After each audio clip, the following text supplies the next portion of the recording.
magnificent!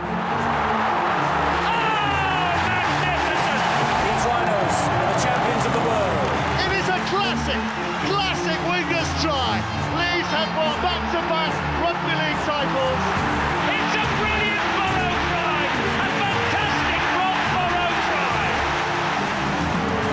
Ball's claimed it! The golden generation finally has its golden fleece.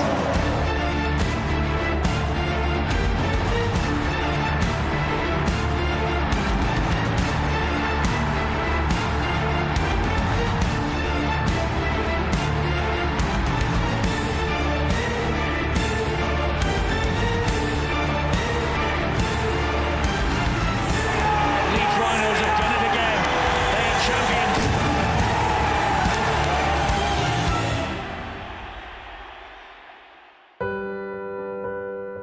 For me, a lot of the coaches we've had here and also a lot of the players, second ain't good enough. You get out there and push and push and push no matter what because you want to win. What we have is a big family here at Leeds and we're all just a bit of a jigsaw that fits into what is such a great club. It's a great place to work. This last 10 years has been great, but it doesn't have to end.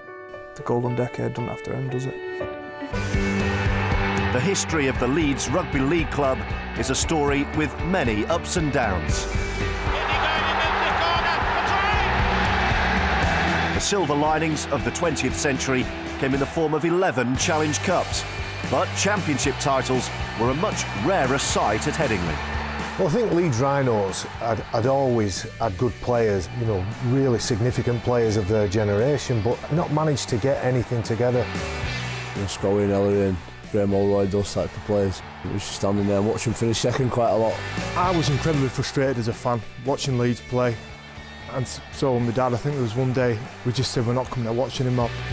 We've been paying our money for this many years and they've just not been coming up with it. The late 90s, Leeds had got a side under Graham Murray that could win things and they went on to win the Challenge Cup at Wembley but never really capitalised on that. The early part of the 2000s and the noughties were again just a bit of a nearly team. In the 2002-3 seasons we had to blood a lot of young players and Darryl Powell really showed faith. They won't catch him. Maguire's got the pace to get all the way home. What a star this kid is! Oh, Danny, yeah, I mean, Danny lived near me and as a kid he used to come knocking at the door and say, "Take us a programme, will you, Billy, and get it signed for us." Well, it was a brave decision on Darryl's part, but one with very much an eye on the future and one with a belief that these players had got the talent. Kevin Sinfield, Jimmy Jones-Buchanan, Ryan Bailey, Danny Maguire and Rob Burrow, they were significant in their, I would say, apprenticeship at that time. They were really starting to lay a marker down. Maguire's got Burrow! Burrow is opened up for him! Second try for Robbie Burrow! Maguire and Burrow! Mark those names down because they are going to be huge in the future! But the young Leeds team suffered heartbreak of their own in 2003. A Challenge Cup final defeat to Bradford was a tough one to take in Darryl Powell's final season as head coach. Losing the Challenge Cup final whet the appetite for what was to come. I think at that time, the young lads that were brought in, plus some of the older guys, had had enough of being second best. The man tasked with taking Leeds to the top was Tony Smith. He'd impressed many when guiding Huddersfield to Super League and keeping them there. Hey, you've come up with one of those for him, a big duck egg. Let's go again, eh? Right from day when he came in, you could see that his policies and the way he ran things was something which a championship team needed. Tony did a fantastic job and breaking everybody's game right down and building it right back up again. And you know, some of the core skill periods that we went through, some of that long winter sessions over at Abbey Fields there, stood there in the rain and the sleet and the snow, catching and passing, and everybody thinking, well, why are we doing all this catching and passing? I'm a big believer in the basic skills and the basics of the game that can then lead you on to the more complicated plays of the game. And we did do a lot of catch, pass and tackle on Abbey Fields and in the mud and the slush.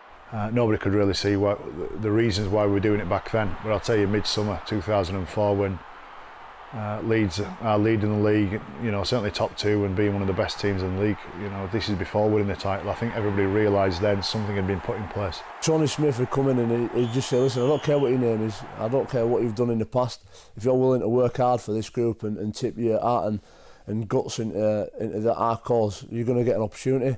And he always talked about sacrifice. You know, if you want to win trophies, you have to sacrifice the things you do away from training, which you probably want to do. Days of the week were irrelevant, not common, but was known for us to come in on Sunday mornings at ridiculous times, 6 and 7 a.m. So that sacrifice element of what you needed to do for the good of the team was just standard. That's what we did.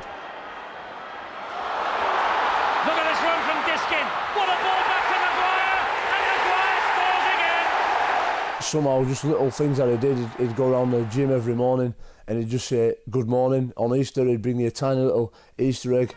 Man management wise, he was just phenomenal. Tony Smith made us turn that corner, and in 2004, you know, he was the prerequisite, if you like, for getting us to that grand final and giving us an opportunity to win it. A truly fantastic atmosphere. The theatre of dreams, and a patch of grass on which dreams today will be made or will turn into nightmares. We were conscious that we were in a position to make history again, or to relive some more history and make some more history. They hadn't won a championship for such a long time, but I tell you, that year there was a good feeling. I can recollect the 2001, 2003 Challenge Cup finals where Bradford beat us, and I don't think we ever had the mentality that we were going to win, but 2004, never at any point did I think we were going to lose. We just enjoyed the occasion and we took in the atmosphere, and everything just seemed to fall into place.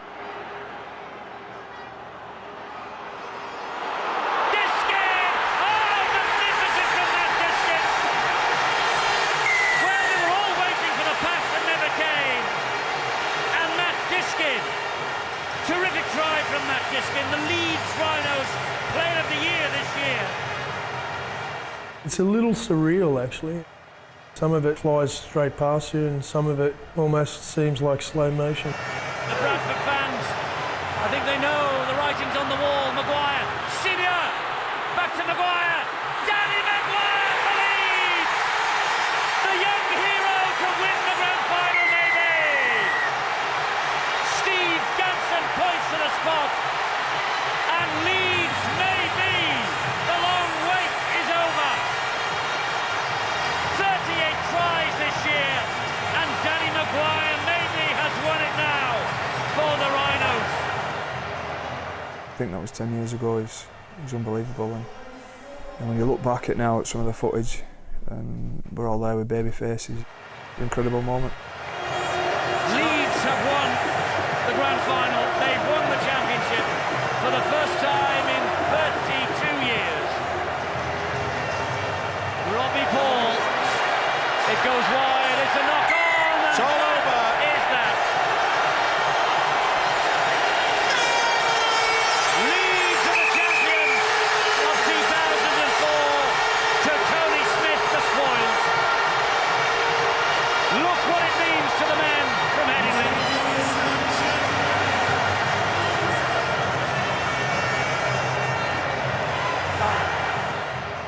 You know, 2004 was such a special year. You know, the club had been, you know, starved of success for so long, and you know, we had a lot of young lads in the squad that had come through the academy together. So, yeah, definitely great memories.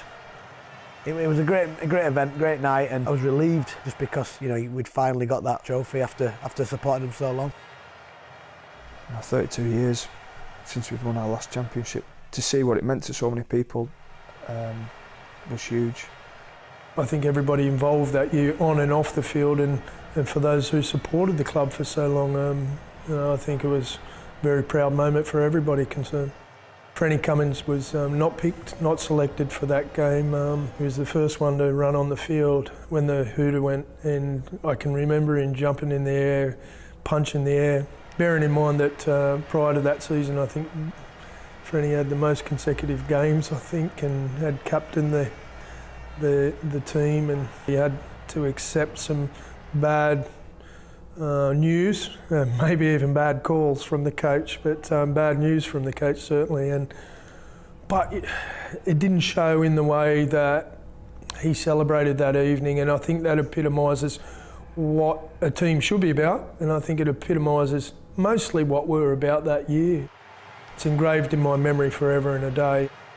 Spend all that time together throughout the year, hoping that you're good enough to savour that on the field, and I think those moments on the field are so special because they go so quick. To be part of a group that was for the first team to be involved for 30 odd years to lift the title is something that stays with you. Again, we take it right back to Abbey Fields in the early stages of pre-season. The fellas would have been stood in the cold learning those core skills to then, fast forward in almost 10, 11 months to them lifting the Super League trophy. For that to be the first one, that's something special, and the first ones normally stay with you. And in 2004, the Rhinos are the Super League champions.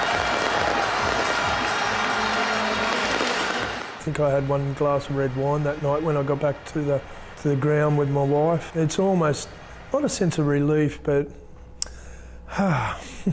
where you just sit back and savour that moment, I think, was my feeling.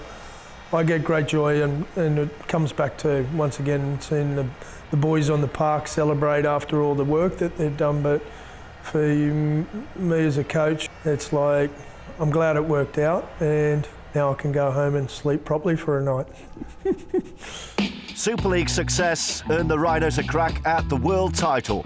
Canterbury Bulldogs came from Australia to Elland Road for the World Club Challenge. I had a recurring dream as a child that I was the first ever Leeds rugby player and Leeds United player at the same time, and I used to wonder whether it was possible, and obviously it's probably not possible, but playing for Leeds Rhinos at Elland Road, at Leeds United's ground, in some weird way it sort of brought the two together.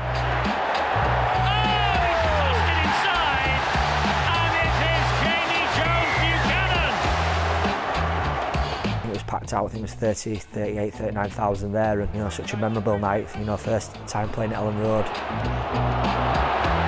Great offload by McDermott to Maguire, who makes the break up the middle. He's got Marcus By in support. He takes them on. Oh, magnificent! Personally, scoring a try and getting man of the match, great night for me, but obviously for the club to be able to carry that, world champions tag around with you for the rest of the year is such a great tool for the marketing and everything, and brilliant to be involved in that night. Now then, here is Maguire, here is senior Marcus By. I wasn't far away from it, and I can still hear the thud now. Marcus were brilliant, unbelievable player, and so strong, and I've never seen that anybody put Marcus on his backside, but I think he ran into the wrong person that night.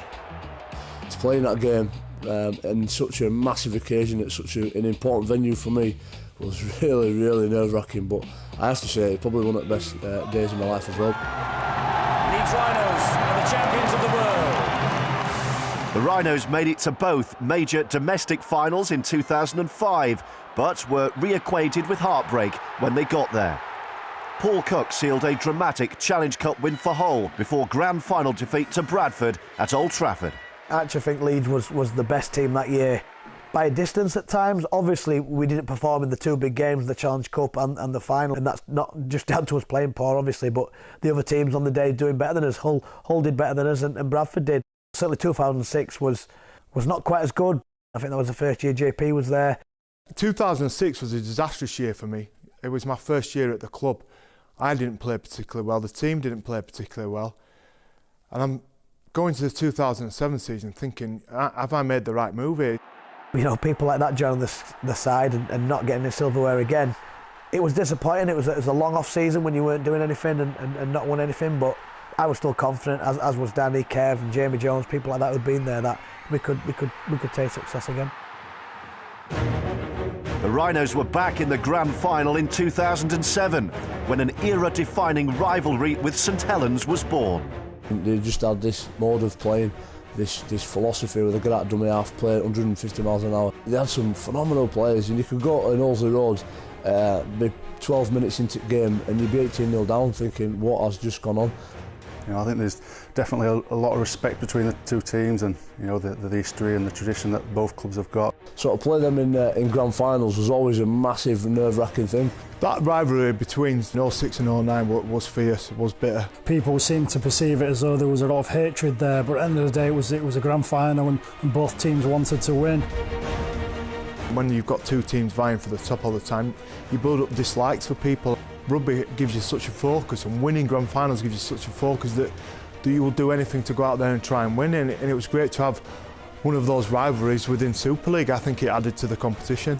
The rivalry there, I think, just for the grand finals over the years, over the past decade, it's been massive, and it still continues to this day. I think Saints as well have a great generation of players, and testament to them that they've got to that many finals. And turning up at Old Trafford 7, 8, 9 and playing against St Helens when they were phenomenal, we've just managed to be able to go out there and do it in that wet weather. I think somebody once said you never remember who finished second, but I can remember who finished second in 7, 8 and 9. Sorry, St Helens. The 2007 Grand Final was a grand finale for Tony Smith. The Australian took charge of the Rhinos for the last time. I think when you look at the 2007 Grand Final, we went in as massive underdogs into that game. St Helens had been the dominant force, particularly in 2006 and then into 2007.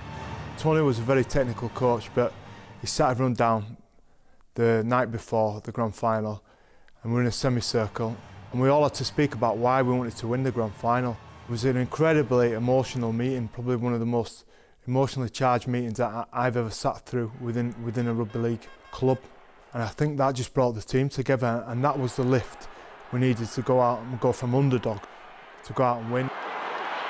Still it goes, Senior to Donald back on the inside, this is good, it's going to be Webb with the first try of the night. Brent Webb, the fullback, is over. It was a wonderfully crafted try. I remember we came in at half time and it was incredibly close. But we sprinted at half time, and I remember saying to one of our guys, we've got this, look at these, we've got this, we'll go out and get this. And then we pulled away in the second half. It was I think one of the greatest grand final performances has been from any club. We ended up convincing winners in the grand final. Another 6 once Smith is tackled, or maybe Lauatiti. Lauatiti all the way, oh my word, what a finish. St Helens caught cold, Leeds fans maybe sensing that this is their side's night tonight. And Leeds again, here's Donald, good play to get him clear. Donald's going to take on Wallens. It is a classic wingers try. Great finish again. We all wanted to win for Tony in 2007. You always want to send a coach off on the best. You know, you don't always see eye to eye with a coach, but you always want to see him off on the best. And I'm really pleased for Tony that we sent him off in the right way with a great win in a great grand final. It's Tupi. Anton Tupi says, who wants this? All right, I'll have it myself. Flashing the ball away, still showing it. And now he's got it off to Diskin. Diskin inside, Jones Buchanan. Buchanan will score. That's it. Fitting finale to a wonderful performance. But it was all part of that process, I think, of building through 2006 and maybe things not going our way in some respects. And it was a great way to finish personally on that note with a club that I'm so grateful for the opportunity to come to, one of the biggest clubs in the world, and it was an honour to coach them. So to finish on that sort of note with a club that I put so much into and gave me my chance, as well as the chance to make some fantastic connections with some fantastic people and relationships that I hope will always remain. And there's certainly a lot of respect. I still, whilst I coach another club, there's still utmost respect for the Leeds club and the memories and also how grateful I am to the club to give me an opportunity to coach at such a great place. After tonight, it's no longer Tony Smith's Barmy Army, but in his last game in charge, he has delivered a fairy tale ending. Leeds Rhinos, the Super League champions of 2007. After 2 grand final wins, Tony Smith was bound for the international arena with England. and the Rhinos looked to the other side of the world to find his replacement. Tony, of course, had done a terrific job during his 4 years at the Rhinos, and he was the obvious choice to go on to coach England at that time. Brian McLennan came in completely different, really relaxed, and had a great philosophy about him. Tony Smith was very demanding on everything that he did. You had to be here and you had to be there and you had to wear that right stuff and you had to do that, and he was more demanding. With Bluey, he was totally the other way. As long as we were winning on the pitch, he was happy with whatever we did.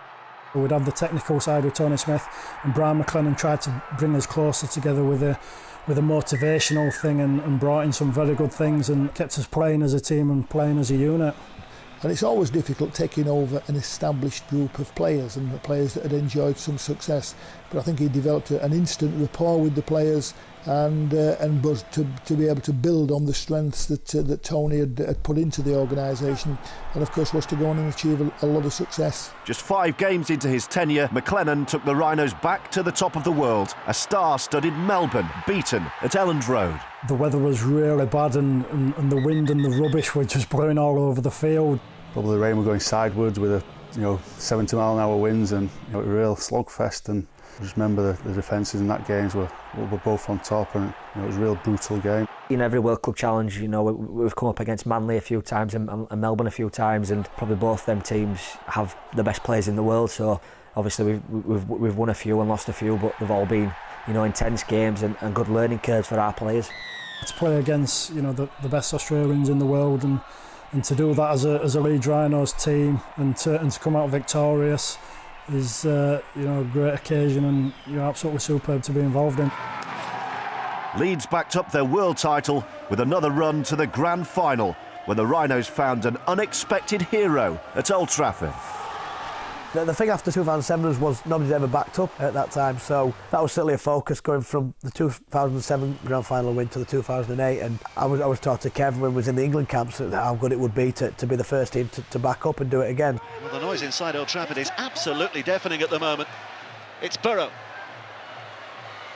It's a flat pass to James Buchanan. His offload is excellent, and Smith is over.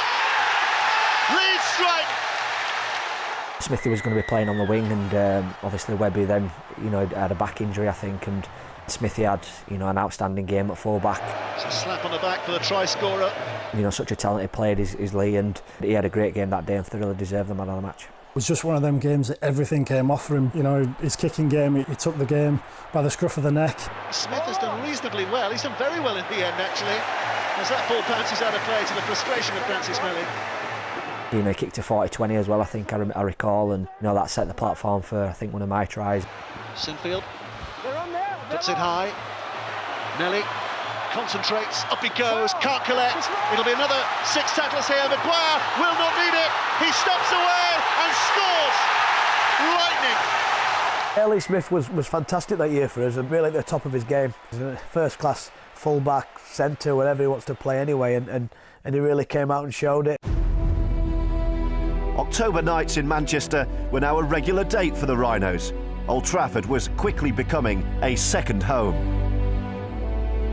It's a historical stadium, and to walk out with all the razzmatazz, the party atmosphere, fireworks going off, the shivers go down your spine.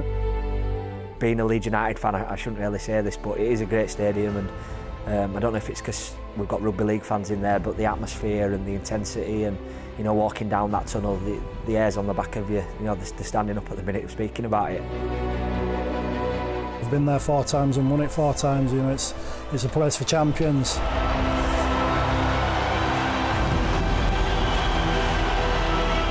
But to work so hard throughout here and know that it culminates at Old Trafford in one special game, to know that all the work you've put in through pre-season, through all the ups and downs you've gone through throughout the year, all the bust-ups in training, throughout the injuries, people being left out, to get through that as a group of blokes is unreal. He's gone for it himself, Matt Diskin, and I think he's got it down. Confirmation, surely, yes! Diskin, and Diskin finds Maguire, who's sliding the kick in. And Nelly, he's kicked into the try. It's Lee Smith. It'll come back to Maguire. Maguire will stand the kick in. Lee Smith, second try for Lee Smith.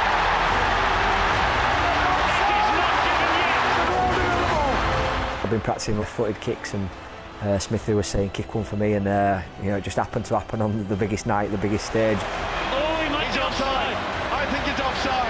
Hang on, they're going to look at the grounding, are they? They're going to look at the grounding. This is going to be given. Whether he was offside or not, you probably have to look in the record books. It says he wasn't, but you know, it was pretty touch and go. And you know, if you're a Saints fan, you're probably going to say he's offside. But you know, we were more than happy to accept the video ref's decision. For the third year in a row, they have won a grand final night at Old Trafford. To do 3 grand finals on the bounce was a great success. It was a great achievement. Doing it once is hard, you know, backing it up year after year is very difficult because every team wants to beat you. You know, so it was a great achievement. Brian Mack was replaced by Brian Mack in 2010. McDermott succeeding McLennan as head coach at Headingley. Brian's a great leader. He demands and he has expectations of his players like we do of ourselves, and he puts that in place, and if you're not pulling your weight, he'll let you know it. I've always loved the environment that Brian McDermott produces. I know he gets mad when he talks about his military background, but I love it to bits. That sort of real tough move to next drill environment that he produces. His door's always open, you know, if you want a yarn or, you know, obviously just a chat or get things off his chest, you know, he's always there. You know, I've gone on record as saying he's the best coach I've ever had, and I know it's been a bit rocky at times, but we've won trophies under him. We've got some strange people in the group. Probably some of the most complex men that's ever walked planet Earth. You know, he understands me as a person. You know, I'm a bit odd, obviously. Carl Ablett. I could spend a whole video, an hour and a half, talking about Carl Ablett. Jamie Peacock is probably the most intelligent yet grumpiest man ever. Danny Maggs, I wouldn't play cards with him. Rob, I can never understand what he's saying because he's always gone somewhere else before he finishes his sentence. I could go on. Jamie Jones, Holy Hills. Jamie Jones Buchanan is, he changes me. I don't like to speak for too long because I can feel myself changing already. And they just make the day really interesting to come into work, and it's a full whole day, it's a full week to trying to get it through to them, but that's what makes the job so good. They're such an interesting group of people. In 2011, the Rhinos took on their greatest Super League challenge. A march to Old Trafford would have to start from 5th place, from where no one had ever claimed the title. We had a bit of a decent running towards the back end of what was a really turbulent season. And Ablett has scored the first try for Leeds! Say turbulent in inverted commas, I could use another few words about what sort of season that was. Things happen in playoffs for us that we just seem to be able to nail a performance. I think that if he kicks this, Leeds are going to Old Trafford. The hero of Headingley! That coincided with Brian Mack putting Rob onto the bench, using him as sort of an impact. Burrow's going in for the Rhinos! It's not something I wanted to do. I want to start. I felt I could have started for Leeds and done as good a job. So it was a big year for me in proving to myself and to others that, you know, I deserve to start. What a night for Brian McDermott and Roy Simmons, the coaches, in their first seasons with their respective clubs. You know, I remember the game being very tight. Both teams a bit nervous in the start of that game. And then Rob comes off the bench and scores one of probably the most individual tries you'll ever see. Oh, he's stuck under the Burrow, and he's outstripped Welland. It's a brilliant Burrow try, a fantastic Rob Burrow try. I'm usually not one for knowing what I'm doing at the time. I don't plan things. A lot of stuff in my body just goes where it wants at times. Well, he looked a little bit like Lionel Messi, didn't he, on this famous football ground? He just jinked and stepped and ducked under and then scored under the post. I've watched it back a few times, and it's probably the biggest moment in my rugby career. Certainly when the lads, you know, jumping on you, you know, after you've just scored it. I remember Danny being the first one there, and there's a clip of him mugging me, and it's slow motion, and that's something which I'll remember forever. Unbelievable, Rob. He's just that sort of player. He can turn the game on its edge just in a split second, and, you know, obviously change the game.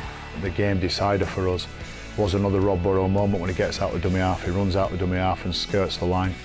And Saints are thinking, well, the bloke can't keep on running. There's no way he can keep on running sideways. Yet Rob keeps on running sideways and actually eventually finds a gap and throws one of the most audacious dummies you've ever seen in the grand final. Oh, brilliant!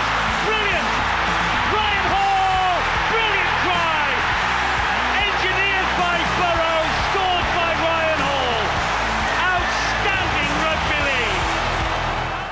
must attribute that win down to Rob Burrow's influence. If he hadn't come off the bench and if he hadn't been, you know, had the touches that he had, I'm not sure how that game would have panned out. 37 journalists here and 37 journalists voted for that man as the man of the match. It was about proving and to myself that year that, you know, I wasn't going backwards as a player. I wanted to keep on the front foot and show that I was worthy of being in that Leeds team starting. And so it was a big year for me. That one stood out for a lot of reasons, and obviously the man of the match award that rounded it off for me. And Leeds are the champions of 2011.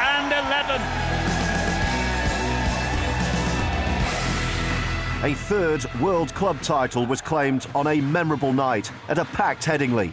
Manly Sea Eagles beaten in front of a full house. Never got the chance of playing the NRL, so I always wanted to play as well as I possibly could in the World Cup challenges. The Manly game here, it was great. Yeah, it was quite special because it's at Headingley, and I remember the atmosphere there. There was a big crowd, Headingley was packed, and just a great atmosphere. Ellen Road's a great stadium, but it's not Headingley. It's not Headingley with 21,000 in. Ballin and Cherry Evans, they go wide. Stewart further wide within the Stewart. Oh, intercepted by Ryan Hall. He's got the legs as Ryan Hall. They're chasing him, but they're going to catch him. Hall all the way. 100-metre try. Leeds Rhinos. Manly were a great team, and coming over here, and it was just a great atmosphere, a great game to be involved in. Sinfield, beautiful kick, bouncing everywhere. To go ahead and beat Manly after they'd beaten us before was a great night, a special night at Headingley. Kevin Sinfield lifts the trophy and Leeds are champions of the world.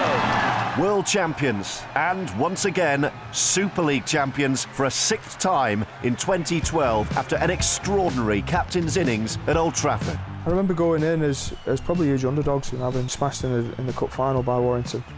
I think you felt that the game wanted Warrington to win, to go and win the title for the first time.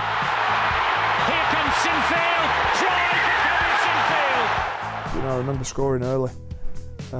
First grand final try, which was nice. I remember it being real nip and tuck. Oh, that's a head clash. I think it was Michael Monaghan, you know, charged late on one of Kevin's kicks, but made contact with it and knocked him out cold. No wonder he's looking concerned. Lose Kev would have been massive. And you straight away as a coach, you think, well, we need to deal with this. Who's going to go where? Who's going to go at 6? Who can go on and go play in the centre? Do we need to move a centre onto the wing and somebody at the full-back? And all these things start going through your mind. And I was adamant I weren't coming off. Having been knocked out, you know, I'm just glad those new head rules aren't in. Or weren't in back then. Miraculously, he carried on and had a huge influence towards the winning that game. This is massive for Kevin Sinfield and Leeds. 21 from 21. The king of Headingley has done it again. I tell you this now, of all the sportsmen I have ever seen, this guy is the most impressive. They tried to knock you out, they tried to kick you where it hurts, you got up, you kept going, that was immense. A big team effort.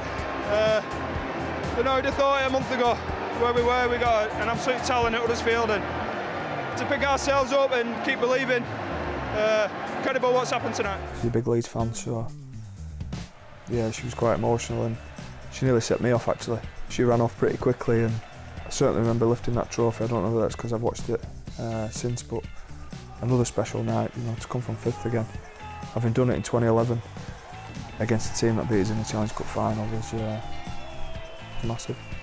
And people like Rob Burrow and Danny Maggs and Kevin Sinfield have been run at, trampled on, hit late, bashed and bruised and battered. I've said for years, you know, this is one of the toughest groups that's ever played the game. People define tough as many things, and you know, walking into pubs with your sleeves rolled up, offering people out, is a version of toughness in some people's eyes, not in our eyes. But being able to take some punishment and being able to take some flack and being able to take pressure and not just do that, but then come back and reply with some world-class performances and some world-class efforts. That's the true definition of toughness. And if you accept that as a definition of toughness, you've got to then accept that this is probably one of whether it's been the most successful or the most skillful or fastest, it's probably been one of the most toughest Super League squads that's ever played the game. 6 grand final wins and 3 World Club Championships had already made it a golden era for this golden group, but there was still one summit that had yet to be reached. You know, there's a lot of emotion, you know, when you go to Wembley and you lose, and you know, a few of our members have done that a few times. To lose 5 finals and captain a side in 5 losing finals, it's not a record I'm particularly proud of, and certainly after the 2012 final, I remember saying to myself, this can't happen again, not again. If we'd never won anything again in his lives, you know, you couldn't moan we're over the moon with what we've won, but if you're honest with yourself, there'd have been a void there, not having the Challenge Cup. I just got to a point in my career where I was comfortable with the fact that it might not have been my destiny to win a Challenge Cup final, because at the end of the day, if I had have had a career that looked like a big jigsaw puzzle and there was one piece missing right in the middle, that missing piece would actually be the most interesting thing to talk about, and I was going to make it a positive. And Old Trafford's brilliant. There's about 15 steps, but at Wembley there's about 300, and there's such a mix of fans at Wembley when you're going through all the different clubs, and people are really nice, but to walk up as a loser when you just want the ground to swallow you up, and if I'm honest, I just wanted the opportunity to walk up those steps as a winner and get the chance to lift that trophy. The 113th Challenge Cup final.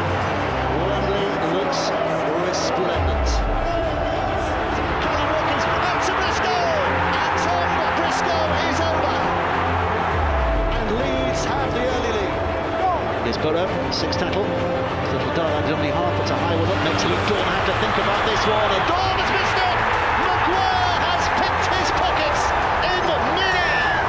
Danny Maguire with a sensational take and a sensational try. Jamie Jones Buchanan, Burrow puts it left, Maguire puts it out to Hall, and Hall with all his strength is over to score. Wow, did that take some finishing? Like a steamroller.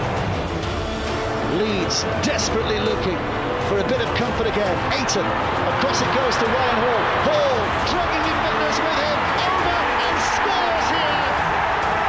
Now they can let themselves enjoy this moment, which has been 14 years in the making. I've played in some finals now where they go right to the death. To play in the Challenge Cup final with 2 or 3 minutes left after Danny had kicked that top goal, you knew the game was on.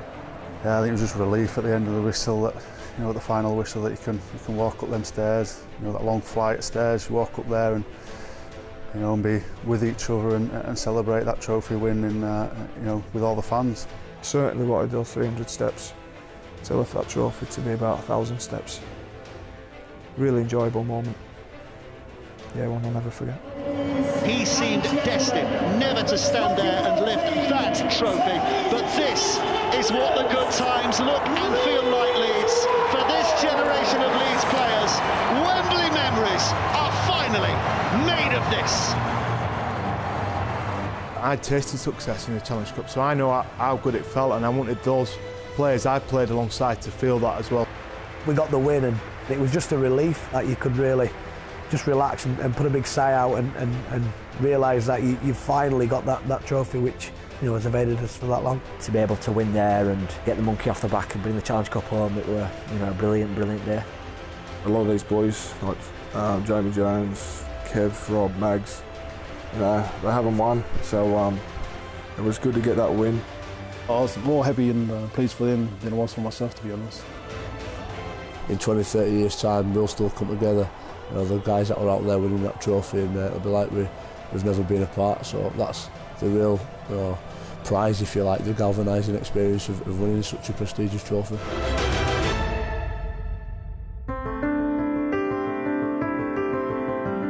It's fitting that this group of players and coaches over that 10-year period and beyond it should have the accolade of the most successful time in the club's 125-year history. What we've done is set standards that the next generation of players and coaches and support staff need to not only attain but surpass. I think everything that we ever do in life gets passed down the ages. Each and every one of us, we're going out there, we play games, and you don't know who's watching you don't know who's being inspired by you. While I'm here, I want to do my best to win what I can and create that real legacy for the next generation. Over the next few years there's going to be some transition with some senior players dropping out and retiring and finishing. But can we pass the baton on to a group of young boys now who have the same drive and determination and motivation to win trophies? Can we pass that on without the weight of huge expectations say, and pressure, but the freedom to go and play, the freedom to play entertaining rugby, which the club has to do, but with the desire to win trophies. And this last 10 years has been great, but it don't have to end. Leeds Rhinos are the champions of the world. It is a classic wingers try. Leeds have won back-to-back rugby league titles.